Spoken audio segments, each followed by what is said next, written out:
I was working in the lab late one night when my eyes...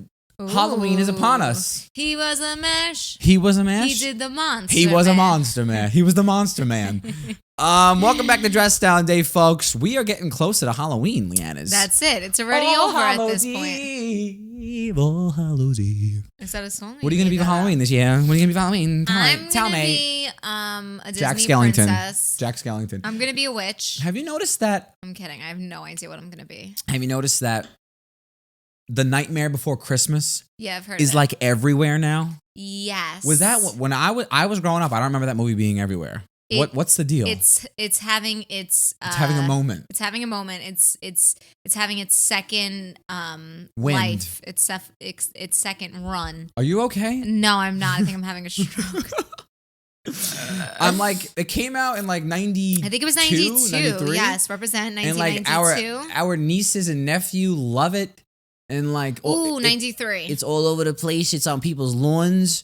It's on fucking. It's on people's lawns. They have everybody's gone Jack Skellington, Sally crazy. I know. I don't know. For some reason, it's getting a second life. I don't know if it's because of Netflix or I'm not sure. I really don't know. Maybe because all these kids who loved it as a child are having children and they're introducing them to Actually, yes. Yeah, that's what it is. Didn't I say that to you the other day we were talking about it? I think I came up with that theory. So what I said was a good point, and then you said, "Oh, that's great. I'm going to take credit for it, even though it's not true." I love taking credit for things that you don't deserve credit for. No, I'm pretty sure I said that. But anyway, yes, I think you're right. I think it's people who grew up with this movie are now having kids. Oh. Same thing with Hocus Pocus. Oh. So they're showing these movies to their kids and they're booming again. Gotta say, not a fan of Hocus Pocus. I know I'm not the I know you're a piece of garbage. That's all. I'm not the norm. I'm very much definitely aware of not that. the I norm. saw it at 26. If I saw it as a kid, I know.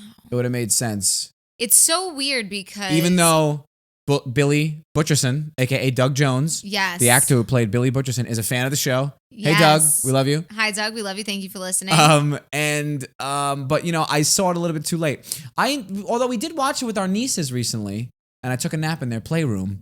It was kind of a nice. It was a nice thing. Made you fall asleep. Well, I was exhausted, but it was a nice time, and they put it on for me, and I was like, okay, this isn't so bad. I mean, this was in like September too, which after the fact I realized I was like, we're still in September, and Abby was putting on Halloween movies, but she's a little creepy gal. She loves that stuff. She's a little goth gal. We just watched Edward Scissorhands. It was my first time. Was it yours? No, right? No, I've seen it before. I've seen I don't know if I've ever watched it beginning to end. I didn't know that they told a story like that. It was the story of Edward Scissorhands. Yeah, like Winona Ryder tells the story. Yes. But another thing, I loved it. The music is the music spectacular, which makes every movie. But another thing about Edward Scissorhands I was watching, and obviously it was Tim Burton in 1990, and he made Batman, he made Pee Wee Herman. Like he can do no wrong. So when you have a name in the industry, you can do whatever you want. Mm-hmm. But I was watching it thinking like, you know how everybody likes to act like, man, maybe I should be this guy for Halloween, and you could be, and I could be Kim. You could be, I don't even know. I could be Kim, or I could be the mom. There was no. First of all, Winona Ryder didn't even really have much of a turn. She just like all of a sudden loved him. There was no like very weird when they locked him in that room, maybe. But what I wanted to say about this movie is everybody likes to act like they would have known better. Like, let's say, I think there's a famous story of like the first guy who was managing the Beatles or something, and he was like, "You'll never be anything," and then like left them. Oh my god! I don't know if that's fake, or the guy who cut Michael Jordan from his basketball team, right? Yeah. Everybody likes to look back like, what an idiot that guy was. Yes. Visionaries are really important because no one. Again, obviously he was Tim Burton already, and he could do no wrong. Like if Steven Spielberg wanted to do something, they'd be like, do whatever you want. Could he in 1990? Could he? Yeah, because he was already established. He directed the Pee Wee Herman movie, which I think was big, and he had like a name for himself. Okay, but maybe not. Maybe you're right. But like even goes to show my point furthermore how important visionaries are. If your brother or your sister or your cousin or your friend or anybody, your aunt or your uncle, if anybody came to you and was like, I want to be a film director, I want to be a writer, and they said, I got this movie. This guy's name is Edward, and he's got scissors for hands. You'd be like, you're never going to make it. You're an idiot. You're never going to make it in the industry. This is the worst idea for a movie ever. Mm-hmm. So it just goes to show that somebody believed in that idea. Mm-hmm. I don't know if he had a name, like Adele could do whatever she wants now, right? But like, if he was like unknown or something, when did Beetlejuice come out? Did he make Beetlejuice? Yeah, he made Beetlejuice already. Beetlejuice. He was already like, I think he was already. Oh, Beetlejuice was 88. He was already like doing whatever he wants. But like, that just goes to show how important visionaries are for people to be like, I see the vision. I believe in you. Look, he made Batman. Yeah. Here's $1 billion to make whatever you want. So like, I was just thinking like when we were watching it and the music is so gorgeous and the story's so beautiful. And I'm just thinking like, I never would have seen this from a guy with scissor hands. It sounds like the worst idea ever. Mm-hmm. But it's a beautiful story. So I was telling you, I love trying. Leanna's getting really good at it too now. When I'll like to, we're watching a movie and I'll pause it. And I'm like, do you see how the lighting is red? Mm-hmm. This is symbolizing that he's taking a turn for evil now and his character's going to, and she'll be like, okay. So now you see things, which is great. You'll even put me onto things. Mm-hmm. So when Edward Scissorhands, I was trying to think of like, it just goes to show I think it's either about perhaps somebody with a disability, mm-hmm. maybe somebody with like a burn victim, somebody who's in a wheelchair, handicapped. Somebody who is maybe just made fun of or a misfit. Mm-hmm. I don't think it has to. I think it's a metaphor for Tim Burton as a person, maybe not fitting in with the cool crowd, feeling like he's black and white and the whole world is color. You notice how the emphasis on color in that movie is really important. Mm-hmm. Yeah, it's everywhere you go is so colorful. Yeah, they make a point to make everything pastel and bright pink and blue. And he's in black and white. And he's this black dark. Gothy dude being like, yo, where you going tonight? I got mad cuts on my face. Want me to cut you a Pomeranian? What's going on? So that was cool. I really enjoyed it. I really did. If you've never seen Edward Scissorhands, the music is beautiful. It's a sweet story.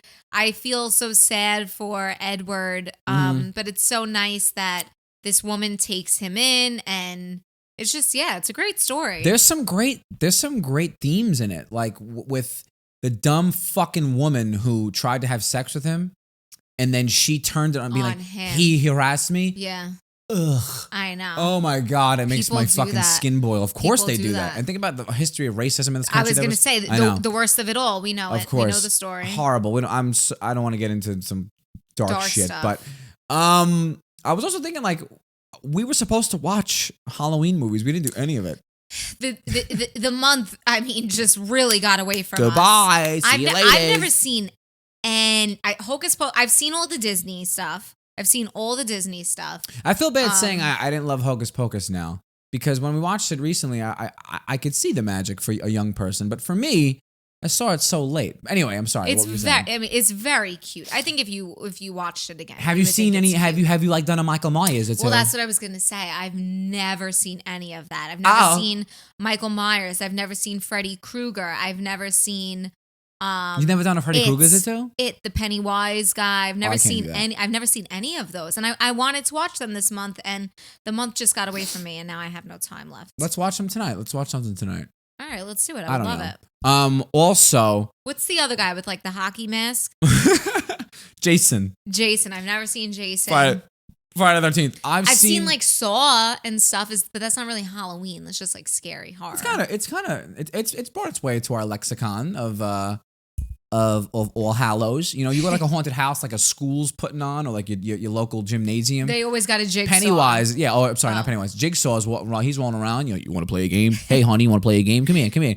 Yeah. So I love Michael Myers because to me it seems like they've gotten ridiculous with a lot of his movies, but like they've made like there's 100 of them, 50 of them. Babe, he gets decapitated in one. He gets decapitated, and then they made another one.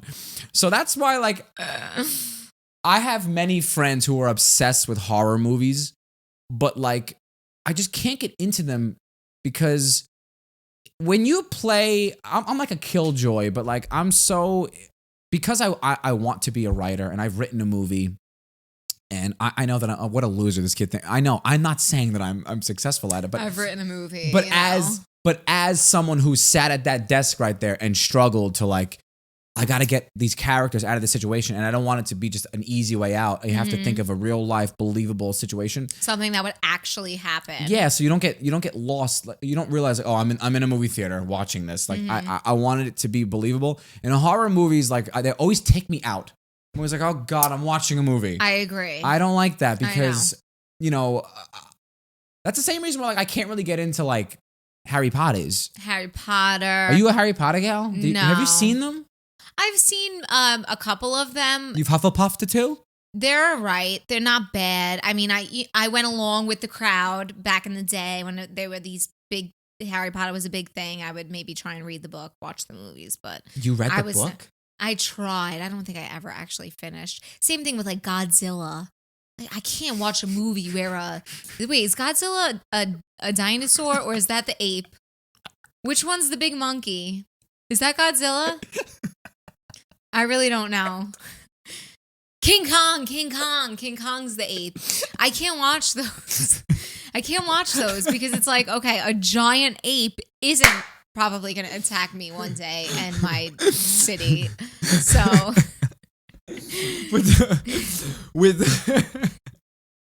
stop laughing at me. I seriously forgot which one's the monkey. Is that Godzilla? I forgot. I swear I forgot. King Kong. I can't watch those. So even like that I could see it's all the other shit that goes along with it. Like, look, if you love Harry Potter, I get it. I know very, very much we are on the outside. We are not the majority. 90% of you listening to this probably love Harry Potter. I'm not saying like, I'm not judging you. I wish I could enjoy it with you. I wish I could. The only thing is like, I would tell you, my mom, when she worked in Manhattan, her firm would get for everyone who worked there every time Harry Potter came out, we go to see it in an IMAX theater. She would get like movie tickets. Yeah, they would give her. It was awesome. They'd give her like 8 tickets. You got like money for like snacks. I'd bring all my friends. IMAX makes me nauseous. I can't.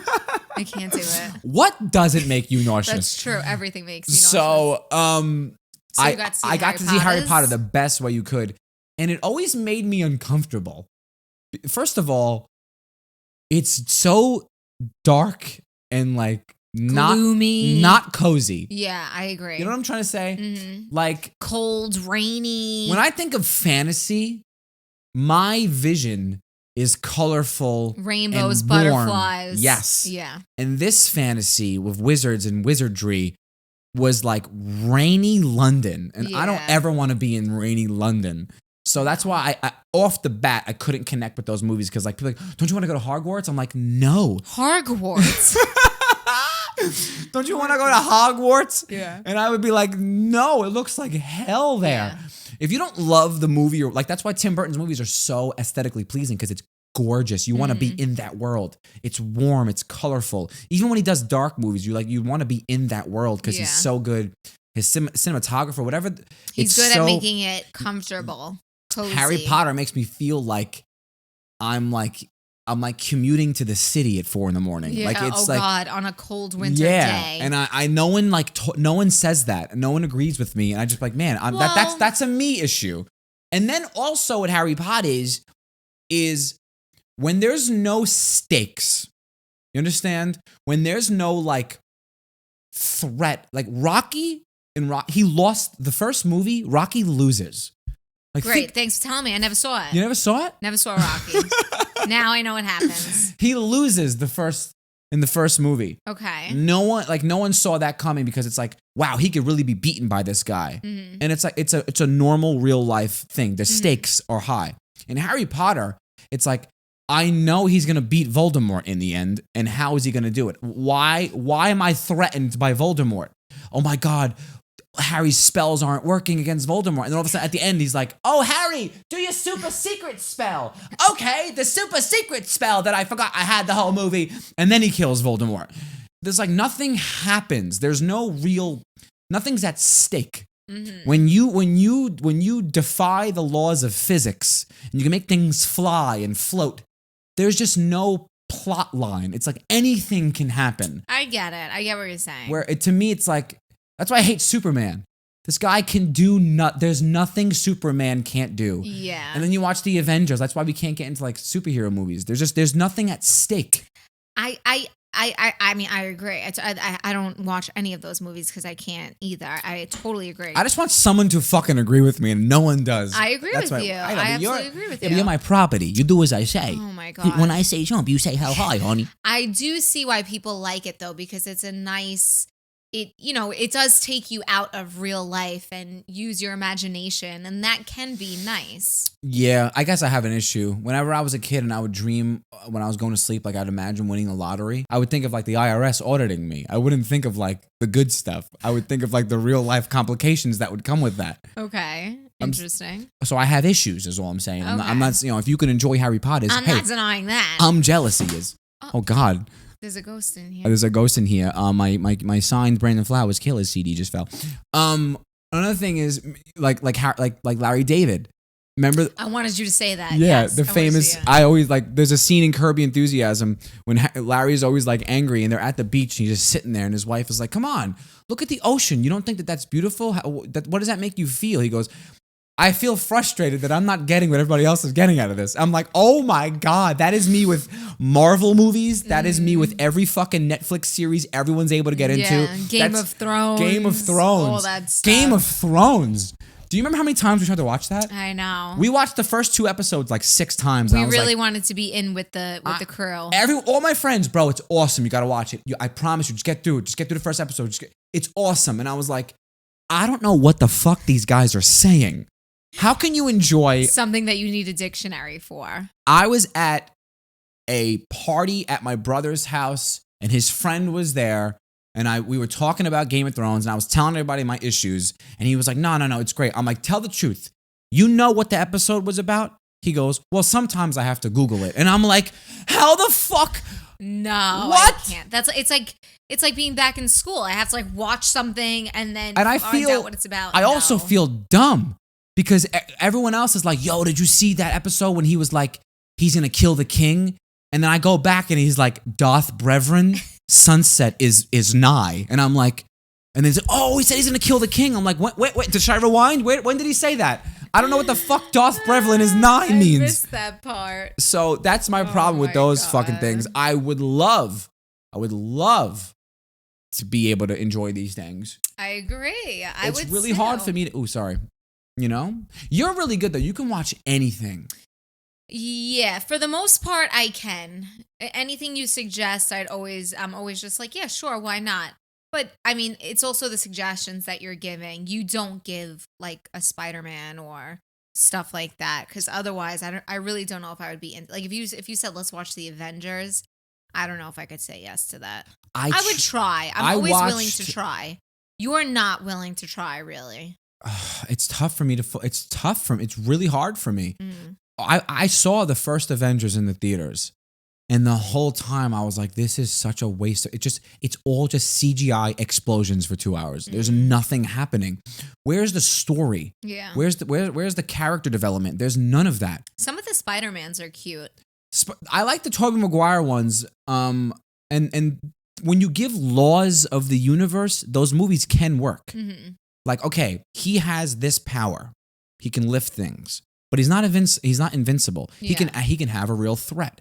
That's why I liked those, like, because but a lot of the other movies, it's like you put the Avengers together and they're going to be beaten by a fist of diamonds or something. I don't know what happened. I know something happened when he like snapped his finger. I don't really know what happened, but it was like, this is just not making sense to me. It's hard. I'm like, because I want to pause and be like, well, what about this? If he did this, then this would affect this. And then they're just, oh, it's a movie, bro. And I'm like, yeah, but that's lazy writing, in my opinion. I don't know. I'm the worst person ever, and I can't just enjoy something. So yeah, I have my own issues, and here we are. I enjoyed. Remember, we tried to watch the classics, the like the first Frankenstein from like the 30s. Yeah. And like the Wolfman. That was good. That wasn't bad. Those are fun. They were alright. They're really boring. Yeah, it's also, I mean, it watching stuff in black and white it's not that exciting. It's hard. Yeah, it's hard. It's hard. You know what's really good we should watch that's in black and white? Sin City. I've been telling you to watch that for a while. Joe Albano. My friend Joe Albano has put me on. I got to give him credit. He really has put me on to so many movies. It's horror? No, it's not horror. It's like it's like a weird. It's I don't know what the fuck call. It's like a weird comic book novel, but it's not I don't know. I don't think it's a comic book. It's cool though. I remember really enjoying it. I remember really wanting a second one when I watched it at his house. And I don't remember. And then look the second one came up 9 years later. Yeah, I watched it at his house. From 2005? I watched it at his house in like 2006. He had it on DVD. And then I was like, yo, is there another one? He was like, no. But Action. There should be. Oh, Quentin Tarantino. Oh, really? He directed it? Oh, I didn't know that. And a couple other guys. Oh, cool. All right, yeah, I'm down to watch it. Yeah, it's really good. That's something that maybe like is a little fantasy. And again, I love fantasy, but like a lot of these things don't do a good job at like, well, if we establish that his arm chops wood, then like we have to keep that throughout the movie. We can't just be like, now he bought this thing where now I could chop cement or something. Like I hate that shit where I don't know. I'm probably just ruining people's good times, but you know what? I just can't enjoy them the same. We're about 20 minutes in, Leanna, and I wanted to do something before we moved on. Okay. We don't have any ads for the podcast. Yeah. But I took the liberty of printing one to see, like, okay. I wrote a script for us.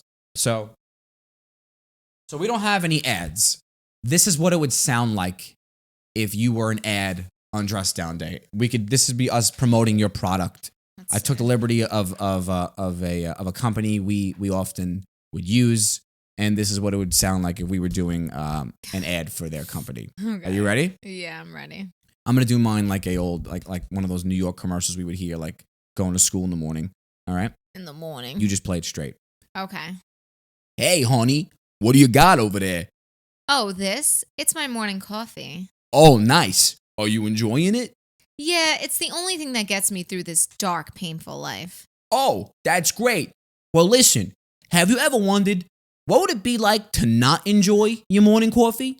What do you mean? Well, there's this place I know. It's called Dunkin', and their mission is to take away that one moment of joy you have every morning. That doesn't sound like something I'd be interested in. No. Listen, honey, you got it all wrong. Look, you like gambling, right? Sure. Who doesn't love a little action? Well, at Dunkin', it's the exact same thing as gambling. You tell them you want a medium iced coffee with a little caramel, you could get warm milk. Hell, they've even given me tea before. It's the same exact rush as your life-crippling gambling addiction. I don't have a gambling addiction. Oh, just me then? Okay. Dunkin', there's a 30% chance we get your order right, and if we do mess it up, you'll get a real dirty look and an attitude if you ask us to remake it. So, that's what it would be like. Ain't that the truth? If you were... Now listen, if you want to be a company who you want us to say nice words about you, then pay us. Otherwise, I'm going to go through every brand and I'm going to write... Luckily for me, I'm very lucky. I've only had my heart broken once. And I'm not even kidding. It was by Dunkin' Donuts. Dunkin' Donuts, as I've become a more conscious coffee drinker, they are literally like what 5-star restaurant chefs, how they view McDonald's. Because you could see what coffee could be and what they're making and it. And this is what we're getting, sewage water. And it's not even the sewage water. It's like, yo, I don't know. We've talked about this before, but like... I know, it's too much. The whole thing about like, my order is wrong. I would like you to remake it. Everyone in the store is like, ugh, we got a Karen. And I'm like, to me, a Karen is someone who makes unnecessary trouble. Who gives you a hard time for no fucking reason. Yeah. Who, I asked for 9 ice cubes and there's only 8 in here. That's an asshole. But if I ordered a caramel iced latte and you give me a mocha chocolate latte frap, I don't think I'm an asshole for asking for the correct thing, but we live in a world where assholes have such a bad reputation, it ruins it for the rest of us. Ain't that the truth? And that's what Dunkin' has done to us. Okay? You wanted to mention something about our engagement. I did. You were like, oh, should I mention this on the podcast? I'm like, yeah, you know what? I don't want to talk about it a lot, but. Well, it's not really talking about it's fresh in our minds, and I wanted you to get it out because you wanted to talk about it. I was feeling a little bad because we talk about often, how bad social media is and how by the things that people post can hurt one another, even though it's not intentional, whatever. And I posted a couple of pictures of our engagement. So I don't know. I just felt weird that I was like, oh, we shouldn't be posting things that might, make someone feel bad. Yeah. And I wasn't trying to make anyone feel bad. I don't think anyone. First of all, I always tell Leanna, and this is good for anybody listening out there who has issues like myself or even like you. Mm-hmm. Something I have to remind myself of often. First of all, my favorite phrase of all time is starve the ego, feed the soul. I've never heard you say that once. I tweet it all the time. I want to get a tattoo that says starve the ego, feed the soul. Okay. It's very important, and I think people should listen to it or should try to bring it into your own life. A lot of things that we feel about ourselves are egos. Mm-hmm. We have egos. We believe that we're whatever the fuck. Of course. So one of the things I remind Leanna of often, I have to remind myself, is we started going, when we went to the gym years and years ago, Leanna was embarrassed. She was like, I don't know if I'm doing it right. I don't know if people are looking at me. And I was like, in the most healthy way, I don't mean to hurt your feelings, no one cares about you that much. Mm-hmm. Who do you think you are? You're nobody. I say it to myself too. Look in the mirror. You're nobody. No one cares about you that much to be going to the gym and looking at what Eric's doing. Yeah. You're not important. No one cares about you. Mm-hmm. So it's actually kind of freeing knowing that. I'm going to go to the gym, and if you're looking at me, there's something wrong with you. Mm-hmm. I don't look at anybody else because I'm worried about my own workout. So they're worried about their workout. They're not looking at Leanna. Yeah. And a lot of things that we do in life, we have to remind yourself, no one cares about me this much. I feel bad for celebrities who do have to worry because they will get torn apart in the press or whatever the fuck. But mm-hmm. For us regular people, no one's looking at you. Well, what if I do this? Then no one has thought about you that much as you think people are thinking about you. I just wanted to say, don't feel bad because no one else is thinking, oh, she said this, she's a hypocrite. You're not that important to them. Well, I think that A, and B, I also think, I don't want people to think that I'm showing off in any way, because I do feel like people do that. They post things just to show off. Yeah. And I mean, of course, I could say all day long, I didn't post to be a show off, and people could either believe me or not. Well, so what happened was, if anybody's a hypocrite, to me. I'm the one. I was like, I'm not talking about. I don't want to put anything out. I don't give a fuck. And then my videographer sent me the footage. Yeah. And I was bawling my eyes out because I thought it was important and an inspirational story. Now, obviously, again, no one cares about you that much. However, it's not. Yeah, it wasn't so much about the engagement itself. It was more of a stop and reflect for who we are as a couple, and how proud I am of you, mm-hmm. how proud I am of us. Mm-hmm. Looking back at the sad 25-year-old that I was, and I'm mm-hmm. trying to him you're all right. Mm. You are okay. It happened. Yeah. Or you're doing just fine. And I wanted to I thought that could be inspiring for others, because the last podcast we put out, what feedback did you get from it? It was incredible. Amazing. I couldn't believe how many people were saying I've thought about this. I love that you guys are keeping it real. Mm-hmm. Some people literally made me cry. One girl, I was reading her message and I was crying because people are just being so touched by what we talk about and making them feel like they're not alone and they're not crazy for thinking certain things. Yeah. So and after I posted the video that we got, the messages I got were even more so insane, because I've always wanted to the reason why I'm so outspoken against all of the shit that I talk about is because, like I said last episode, the root of something is usually beautiful and then we materialize it. Mm-hmm. So people have turned.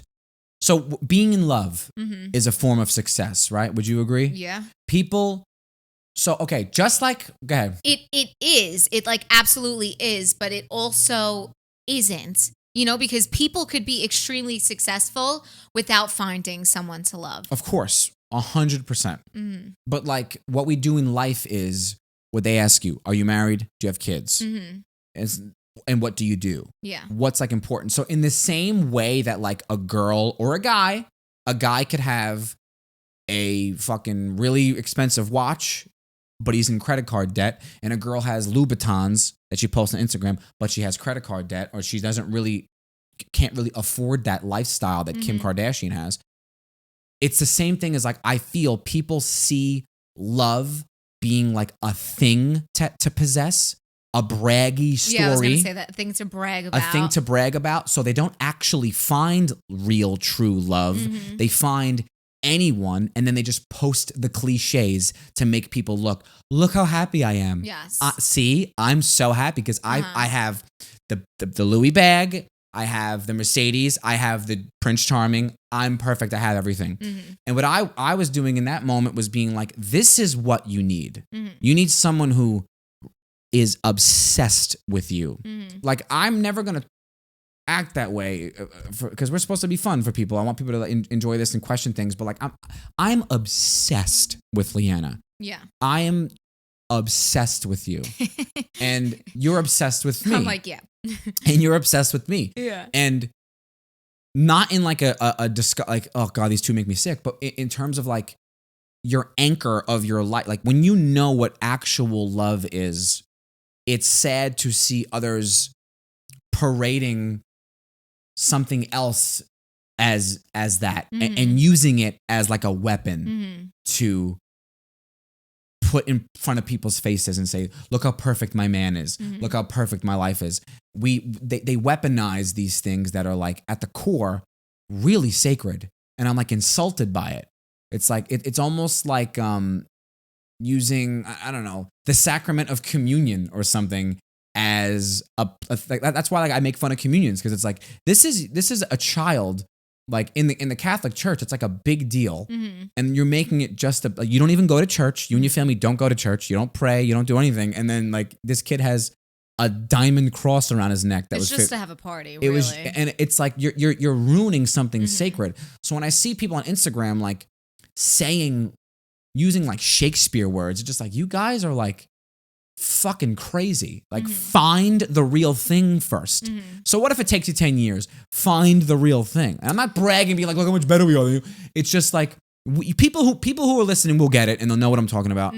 Like there's just like, do you agree with what I'm saying? Absolutely. And it's like you said, take the time, right? I think a lot of the times, of course, with the pressure of society, it's like, oh, well, I'm this age and we got to get the ball rolling, which is the worst thing, because A, who cares? And B, it's like you really need to take the time in order, like, to get to know the person that you're going to spend the rest of your life with. The problem, which you tell me all the time, is people see marriage as just like this thing that like can happen and then you can undo it easily, which it's not supposed to be. It's not supposed to be something that you can undo, no problem. Yeah. Right? You're supposed to, through through sickness and in health, all this stuff, it says no matter what happens, we're supposed to get through it. Yeah. And unless I'm like beating the shit out of you. Of course. And like actual, there's always an exception. But like just normal relationship problems people just don't want to deal with. Like I don't know if they understand that, yeah, this is it, folks. Like this is it. Once you are literally committed to this person, that's it. And I don't know if people like take that serious enough. No, they don't. They just like, you can see the vanity in what they want. It's just vain, materialistic shit. And they're using love in that way. And I hate it so much because it's so wrong. And like what you and I have is what I believe people should have. Like, I'm so grateful to be with you and to have our relationship that like, if you don't, it's kind of like, like if it ain't this, I don't want it. Like on Twitter or something like that. Like, And I want more people to have higher standards of like, just because you've been with him for a while, you've been with her for a while, and you guys have broken up 30 times, like that doesn't mean you have to be like, you have to make it work because your families know each other. Whatever story you're telling yourself. Like I understand it's tough to like you don't want to, if you still care about somebody, but like it's always easier said than done too, right? If you're with someone for a long time and it's like you just said, our families know each other, whatever. It's scary to maybe leave that if you feel like that's not what's perfect. That's not whatever. Yeah. Or like another thing too is like, I mentioned this. I did Lisa Ann's podcast the other day. I don't know if she put it up yet. Whatever. If you've seen it on my story, then I posted them. Whatever. Anyway, we were talking about some of the similar stuff, and we were talking about how like communication is big. And I don't know if I've said this in the podcast before, but like one of the things I've like really not tortured Leanna, but I've made a big deal. Like I can't think of the right word. I would not let go is like how important it is for you to tell me exactly what's bothering you the moment it's bothering you. And I don't think many people do that. You ever seen how people argue in life? Let's say me and my friend, we're always competitive as kids and like we're always jealous of each other. And now I'm in his bridal party and we have a fight about the last piece of chicken at his bachelor party that I wanted and he wanted. And then we start dragging each other down about like, well, you didn't even graduate college. Well, you're a fucking loser. People, they start branching off to other things. And they don't stick to the argument. Yeah. So I don't think a lot of people stick to the argument, without insulting the other person. So it'd be like, imagine you come home and I have my socks on the floor. And then instead of being like, pick your socks up, you're like, you're a pig just like your dad. I think a lot of people do that. And in your case, I'd be like, yeah, sorry, he is a pig. Because I'm very like, I keep it very real with my family. You know why that happens though? Because we haven't communicated the 30 other times that we got mad at each other. Right? So we've had all these fights leading up to this fight. I never said anything. Now you just want to hurt me. Now I just want to hurt you. Now that's it. I'm going to let loose and lay it out all on you. Which, like you said, I was the worst. Oh my God. That. I'm the type of person, I hold everything in. I hate confrontation. I just want the argument to be over. I'll do and say anything to just like stop it and move on. Yeah.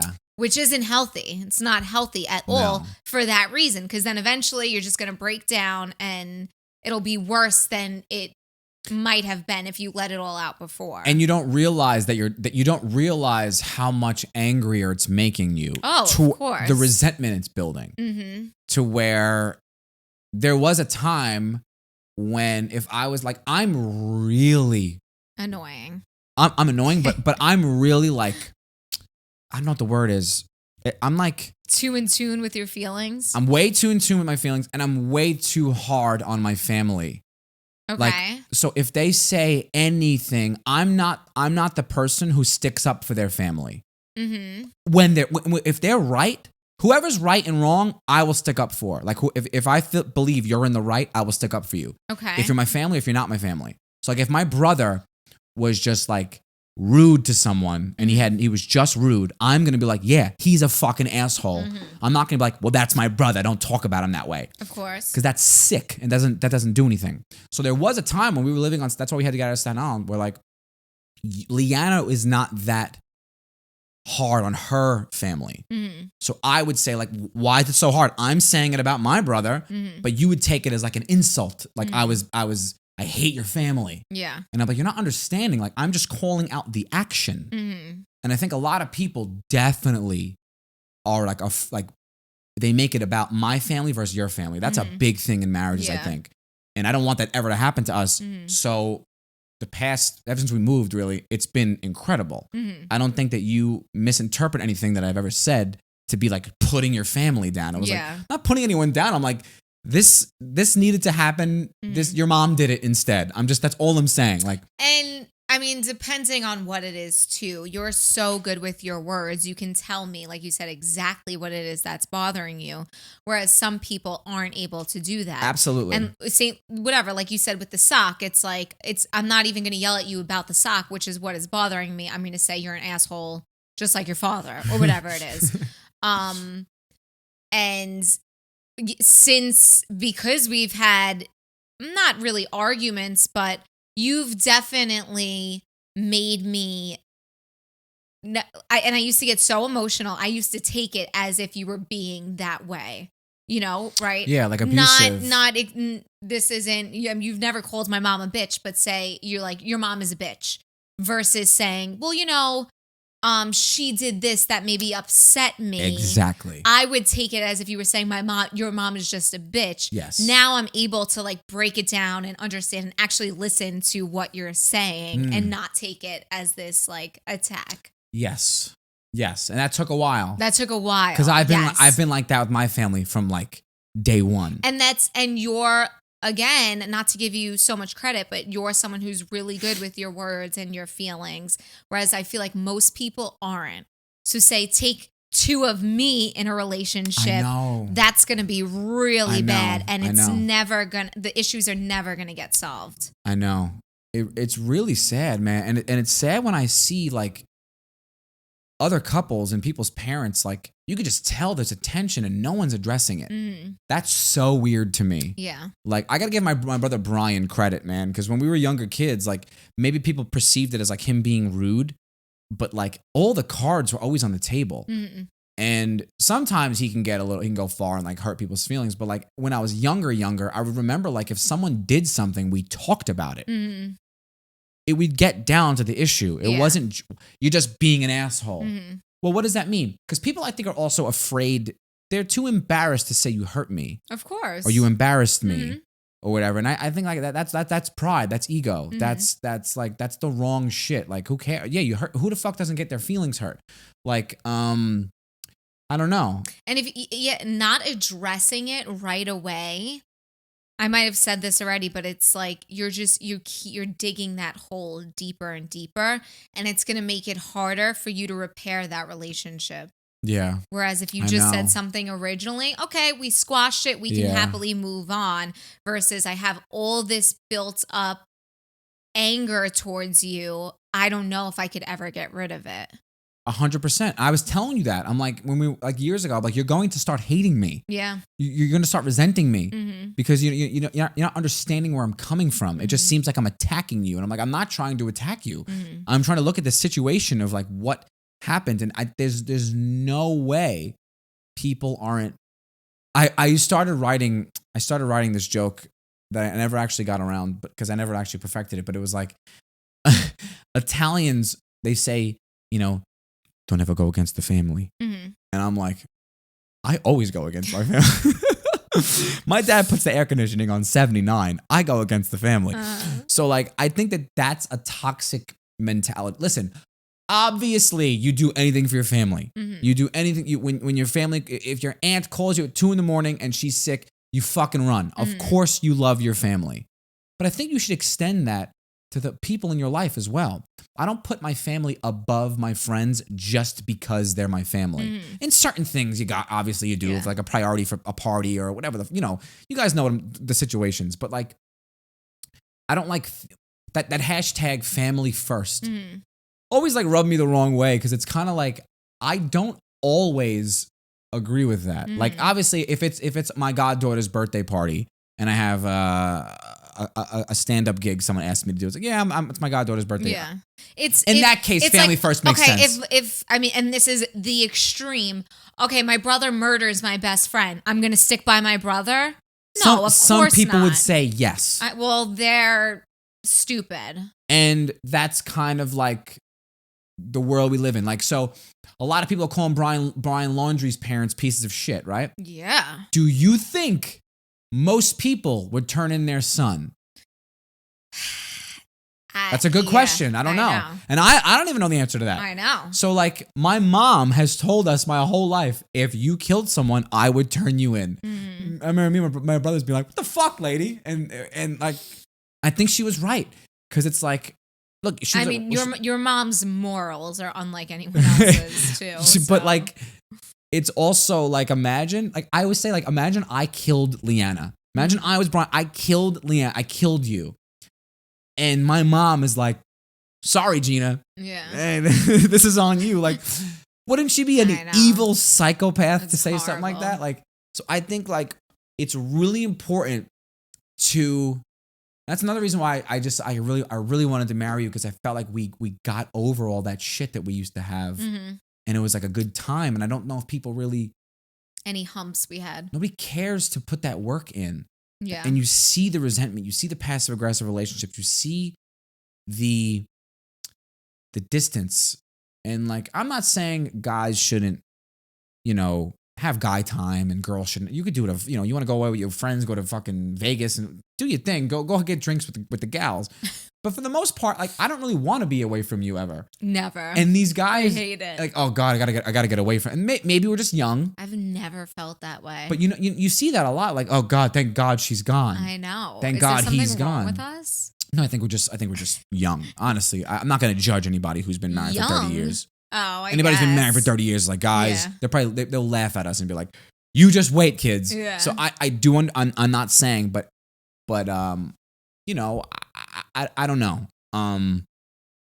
It's interesting. I feel like sometimes too, like when we talk about like this stuff and we say certain things, it sounds like we had like this horrible relationship that like we fought so hard for, which is it's not true at all. not true. I mean, our lives, little things that of course, but our lives were the difficult thing. It wasn't the reason why we got through it, because our relationship was bulletproof. And I don't know if like Brian Holtzman, the great Brian Holtzman, the comedian that I've had the pleasure of becoming friends with him since he was living in Austin for a little bit. He's a doll. He's the greatest guy in the world. He's so fucking funny. He calls me all the time and he always says, I can't believe your girlfriend picked you up from a strip club. And I was like, you just don't understand. That is my, it's like not even a question to me. I know. He loves that story. And like, so what happened was a bunch of comedians got together one night and they were like, yo, we're all going to a strip. And I just kind of moved here. And I was just kind of getting in with people, and then a bunch of people, yo, you should go. So I'm like, babe, I gotta go. I'm gonna go to the strip club. Leanna's like, do you need money? I have some singles, and I'm like, I'll be all right. So I know I think you might have even asked me, you were like, like I don't know, should I go? And I was like, you have to go. I didn't want to. Strip clubs are the worst. I know, but you had to go. So I go there, and then Brian Holtzman, this other comedian there, was I was getting ready to leave and he was calling an Uber. I'm like, oh no, my girlfriend. He was like, you told your girlfriend you're here? And I'm like, yeah. He was like, she's coming to get you? I'm like, yeah. So you came to get me, and the whole time he was just like, and then he would be like, oh my God. Yeah, I'll never forget your girlfriend picked you up from that strip club. And I'm like, so I don't know. I sound like an Oprah fucking book, but like, if you have to lie, and it's not that you're an asshole or your wife's a bitch or whatever, or your husband's an asshole or whatever the issues are. It's that your relationship may not be as solidified as it could be. I'm not saying you're or bad. really as it should be. I wanted to say should, but I don't want to like make people think like you need. But like, people. Do you think many people like go through each other's phones without even like a thinking? I bet you many do. Yeah, I think so. But I see that shit like fellas would let your girlfriend go through your phone, like no. And it's like, that's interesting. Yeah, that's weird. Because it's like I don't know. We tell each other when we like see a cute, like if you see a cute girl, you'd be like, oh my God, that girl's so cute. At the airport, I said, Leanna, look at that girl's ass. Yeah. In those pants she had, I was like, this is unbelievable. I don't know why that's wrong or why that's bad. I think if people say that doesn't bother me. If they say it's because you're confident in what's going on. And no, don't get me wrong. If my friends fuck a girl and who is that my friends in a marriage, I'm not going to tell Leanna. I'm not going to tell you that shit. That's not my secret to tell. I guess. I'm not one of those guys. I mean, it's like, hey, Sometimes you're gonna. I mean, if you were friends with a bunch of like cheaters, I think I would be fine. I don't know. I trust you, so like it wouldn't bother me, but it's also like I don't know if you have the best judge of a character if you're hanging out with these people. Well, you know what I'm saying? I do, but like, I don't know. I don't even know why that came up, but what I said?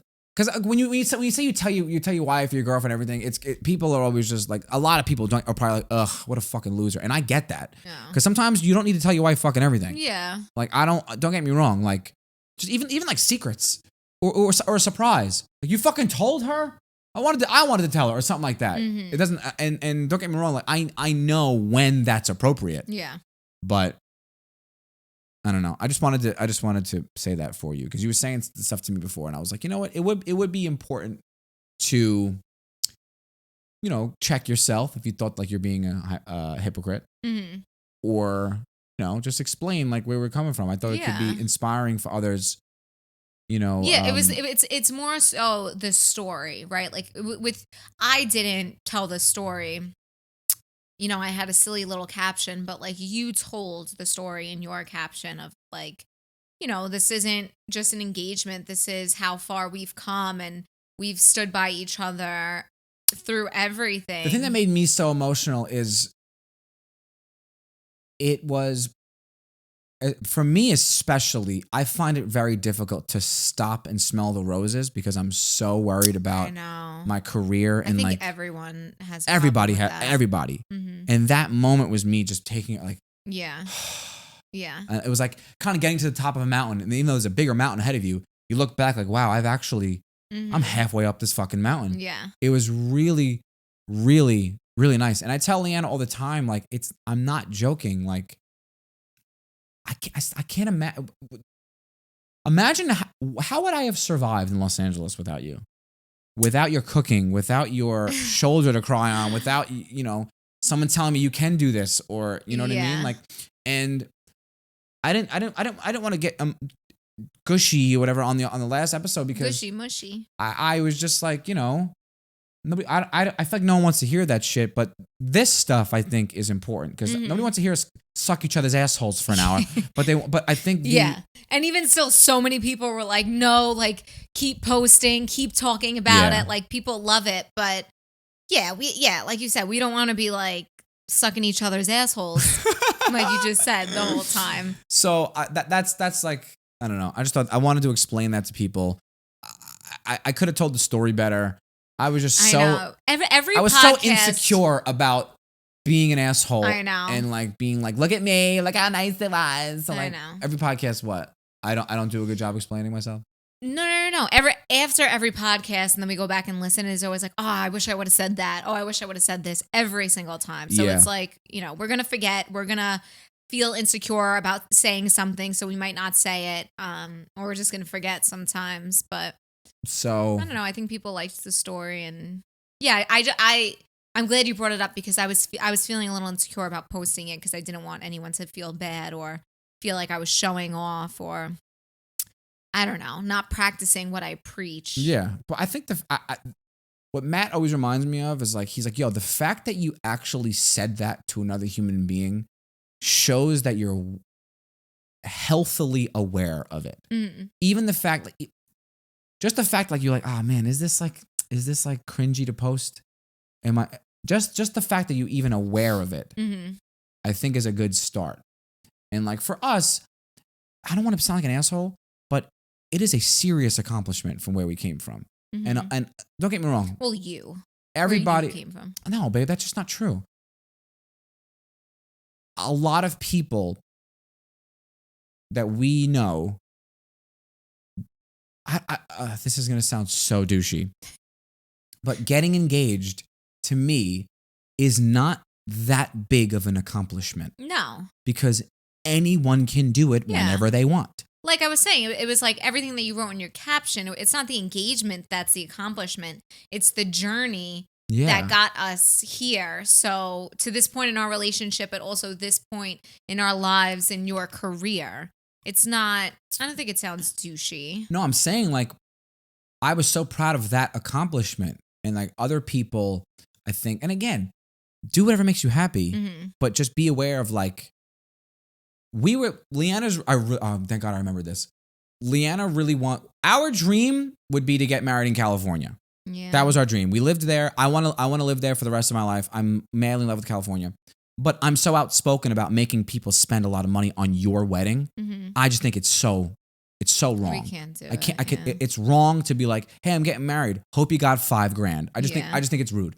I mean, if we were still living in California, we might have a little wiggle room, If we were living in California, even still, it's we're already there. No one else is. My family, I know people in my family who can afford it. I know people in my family who can't afford it. I know people in Leanna's family who can afford it. I know people in Leanna's family can't afford it. I know my friends who'd be like, fuck, bro, that's going to be a lot of money. And I was like, we can't do that. It's wrong. Yeah. It's wrong. And we want the most important people in our lives to be there. So it's like, we'll make the sacrifice versus everyone else having to make a sacrifice. 100%. So the big thing Leanna wants is an outdoor wedding because that's always what we wanted. Yeah. So I was thinking like, where can we do it on Staten Island if you want to have an outdoor wedding? So I'm looking at places. I was looking on Instagram earlier. I said, wow, this girl's wedding was nice, Leanna. It was outside. She goes, Eric, that's an engagement party. And I said, what are you talking about? That's an engagement party. It said like celebrating our bride-to-be or something. The girl was wearing a wedding dress. A white wedding gown. Yeah. It was not a white dress, God bless you. It was a wedding Barbie doll. Like a ball Millennium, gown, kind of. The Millennium Barbie doll. The most extra dress I've ever seen. They had a 3-tier cake. Do you see where I'm going with this? Like, what is going on? I think that's dragging it out to an unhealthy level to where you don't need that shit. So now people in your life have 17 parties they have to give you a gift for. Yeah. Who do you think you are? And if you are rich and sophisticated and this fucking fancy person, you should put please no gifts. Most people who get rich people or like famous people are like, please, if you want to make a gift, make a donation to this charity. Yeah. We don't need your fucking, like, that's the shit that drives me crazy. And this is the culture that's ruining shit. And whatever. That's just, I wanted to, I don't know. That's just what I wanted to say. Cause it's like, find your Leanna and you won't need this shit. Okay. And that's the last I'm going to be talking about this. You're not going to keep sucking my asshole? Oh my God. Someone's going to take just that clip. Isn't that what you said before? Of course. Should we cut it out? Hell no. I love that. I said that because you said that before. I know. Obviously, I wouldn't say that. Oh, God, I know. Don't that be sounds disgusting, but I had to say it. I apologize. Oh, man. I had a lot of fun today. Get yourself a classy broad like me. I had a fun time today with you. I feel like this was a good... I did too. Anything you want to promote? Promote LM Keepsakes, as always. Christmas is coming, so get your blankets and your pillows. If you have an outdoor area, or you know anybody who has an outdoor area, let us know that we can rent. Please let us know because we want to get married ASAP. Can Planet Wings cater? Or are you going to be upset about that? Yeah, if we could find a place that allows them to cater, of course. That would be so dope. All right, guys, have a wonderful week. We love you so much. Thank you for all the kind words. I wish I could thank you all individually and suck your asshole. But I don't know if we said it last week, if we thanked people for congratulating us. And yeah, just thank you for the kind words always about us getting engaged, about the podcast, loving the podcast. It means so much to us. It means the world. It really, really, really does. I didn't think anybody would be this interested this fast, and we're building an audience more and more every day, or every week rather, and it's really nice. I have a lot of fun with you. And I would love for people to tell us too, like what they want us to talk about. Yes, Dress Down Day. I don't do a good enough job. Dress Down Day podcast @gmail.com. Is that too long? Maybe I'll make a shorter one. It's a little long, but it's easy. What is this? Dress Down Day podcast. At Gmail. If you want, I haven't checked it in months. There could be emails in there. Yeah. Yeah. Anyway, all right, guys. Have a great week. Thanks for listening. We'll see you next one.